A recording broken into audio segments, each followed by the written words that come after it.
मनुष्य योनि का भोग की कहानी। एक दरिद्र ब्राह्मण यात्रा करते करते किसी नगर से गुजर रहा था।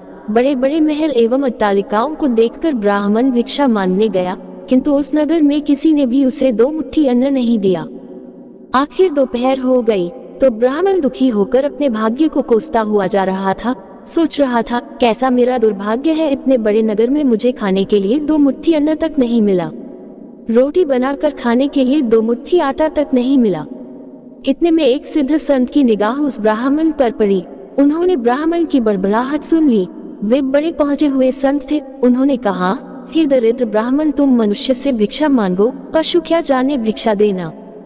ये सुनकर ब्राह्मण दंग रह गया और कहने लगा, हे महात्मन, आप क्या कह रहे हैं? बड़ी बड़ी अट्टालिकाओं में रहने वाले मनुष्यों से ही मैंने भिक्षा मांगी है। महात्मा बोले, नहीं ब्राह्मण, मनुष्य शरीर में दिखने वाले वे लोग भीतर से मनुष्य नहीं हैं। अभी भी वे पिछले जन्म के हिसाब से ही जी रहे हैं। कोई शेर की योनि से आया है तो कोई कुत्ते की योनि से आया है, कोई हिरण की योनि से आया है तो कोई गाय या भैंस की योनि से आया है। उनकी आकृति मानव शरीर की जरूर है, किंतु अभी तक उनमें मनुष्यत्व निखरा नहीं है, और जब तक मनुष्यत्व नहीं निखरता तब तक दूसरे मनुष्य की पीड़ा का पता नहीं चलता। दूसरे में भी मेरा प्रभु ही है, ये ज्ञान नहीं होता। तुमने मनुष्यों से नहीं, पशुओं से भिक्षा मांगी है। ब्राह्मण का चेहरा दुख व निराशा से भरा था। सिद्ध पुरुष तो दूरदृष्टि के धनी होते हैं। उन्होंने कहा, देख ब्राह्मण, मैं तुझे ये चश्मा देता हूँ, इस चश्मे को पहन कर जा और कोई भी मनुष्य दिखे उससे भिक्षा मांग, फिर देख क्या होता है। वह दरिद्र ब्राह्मण जहाँ पहले गया था वही पुनः गया और योगसिद्ध कला वाला चश्मा पहनकर गौर से देखा। ओह, वाकई कोई कुत्ता है, कोई बिल्ली है तो कोई बघेरा है। आकृति तो मनुष्य की है, लेकिन संस्कार पशुओं के हैं। मनुष्य होने पर भी मनुष्यत्व के संस्कार नहीं हैं। घूमते घूमते वह ब्राह्मण थोड़ा सा आगे गया तो देखा कि एक मोची जूते सिल रहा है। ब्राह्मण ने उसे गौर से देखा तो उसमें मनुष्यत्व का निखार पाया।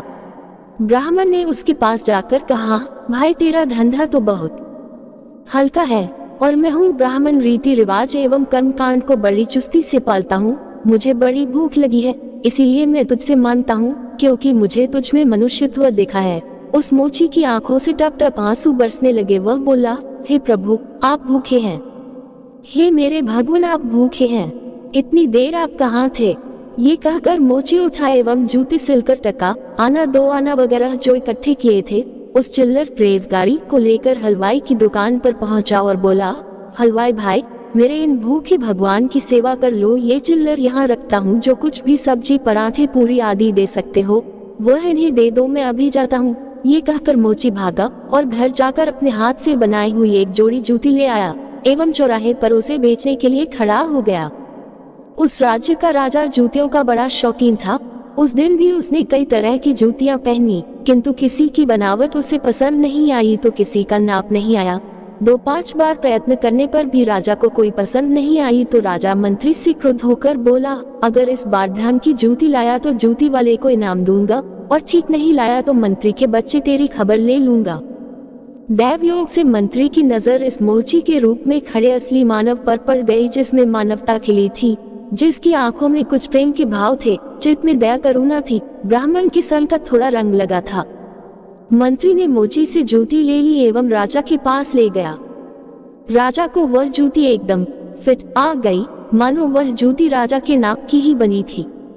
राजा ने कहा, ऐसी जूती तो मैंने पहली बार ही पहन रहा हूँ, किस मोची ने बनाई है ये जूती? मंत्री बोला, हुजूर, यह मोची बाहर ही खड़ा है। मोची को बुलाया गया। उसको देखकर राजा की भी मानवता थोड़ी खिली।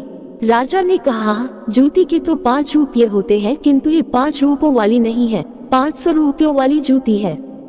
जूती बनाने वाले को 500 और जूती के 500, कुल 1000 रुपये इसको दे दो।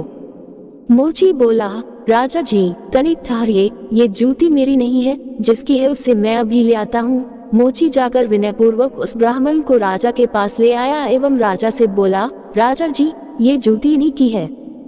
राजा को आश्चर्य हुआ। वह बोला, ये तो ब्राह्मण है, इसकी जूती कैसे? राजा ने ब्राह्मण से पूछा तो ब्राह्मण ने कहा, मैं तो ब्राह्मण हूँ, यात्रा करने निकला हूँ। राजा, मोची जूती तो तुम बेच रहे थे। इस ब्राह्मण ने जूती कब खरीदी और बेची? मोची ने कहा, राजन, मैंने मन में ही संकल्प कर लिया था कि जूती की जो रकम आएगी वह इन ब्राह्मण देव की होगी। जब रकम इनकी है तो मैं इन रुपयों को कैसे ले सकता हूँ, इसीलिए मैं इन्हें ले आया हूँ।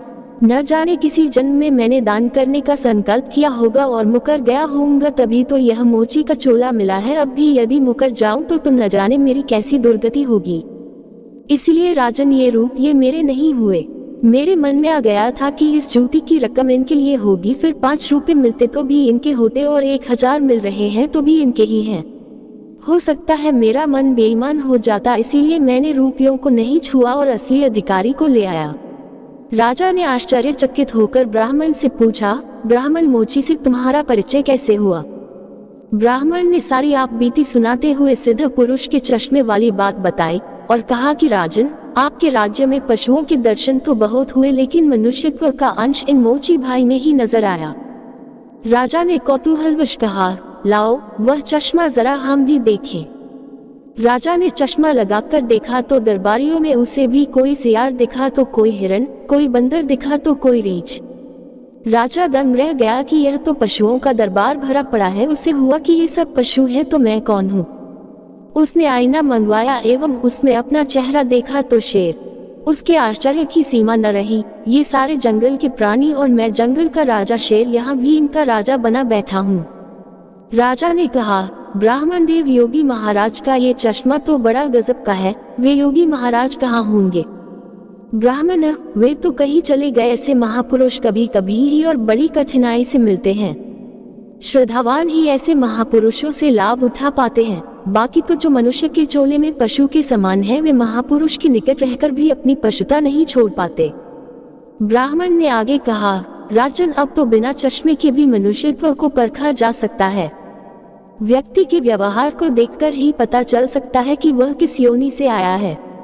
एक मेहनत करे और दूसरा उस पर हक जताए तो समझ लो कि वह सर्प योनि से आया है, क्योंकि बिल खोदने की मेहनत तो चूहा करता है, लेकिन सर्प उसको मारकर बल पर अपना अधिकार जमा बैठता है। अब इस चश्मे के बिना भी विवेक का चश्मा काम कर सकता है और दूसरे को देखे उसकी अपेक्षा स्वयं को ही देखे कि हम सर्प योनि से आए हैं कि शेर की योनि से आए हैं, या सचमुच में हमें मनुष्यता खिली है। यदि पशुता बाकी है तो वह भी मनुष्यता में बदल सकती है। कैसे? गोस्वामी तुलसीदास जी ने कहा है, बिगड़ी जन्म अनेक की, सुधरे अब और आजू। तुलसी हुई राम को, राम भजी तजी कुसुमाजू। कुसंस्कारों को छोड़ दें, बस अपने कुसंस्कार आप निकालेंगे तो ही निकलेंगे। अपने भीतर छिपे हुए पशुत्व को आप निकालेंगे तो ही निकलेगा। ये भी तब संभव होगा जब आप अपने समय की कीमत समझेंगे। मनुष्यत्व आए तो एक एक पल को सार्थक किए बिना आप चुप नहीं बैठेंगे। पशु अपना समय ऐसे ही गंवाता है। पशुत्व के संस्कार पड़े रहेंगे तो आपका समय बिगड़ेगा। अतः पशुत्व के संस्कारों को आप बाहर निकालिए एवं मनुष्यत्व के संस्कारों को उभारिए। फिर सिद्ध पुरुष का चश्मा नहीं वरन अपने विवेक का चश्मा ही कार्य करेगा और इस विवेक के चश्मे को पाने की युक्ति मिलती है हरिनाम संकीर्तन, यानी सत्य का संग व सत्संग से। तो हे आत्मजनों, मानवता से जो पूर्ण हो वही मनुष्य कहलाता है। बिन मानवता के मानव भी पशुतुल्य रह जाता है। इसलिए आप जो भी कमा रहे उसमें से कम 2% दान करते रहे, जो सेवा आपको सही लगे उसमें। अगर कहानी अच्छी लगी है तो वीडियो को लाइक करके चैनल को सब्सक्राइब जरूर करें।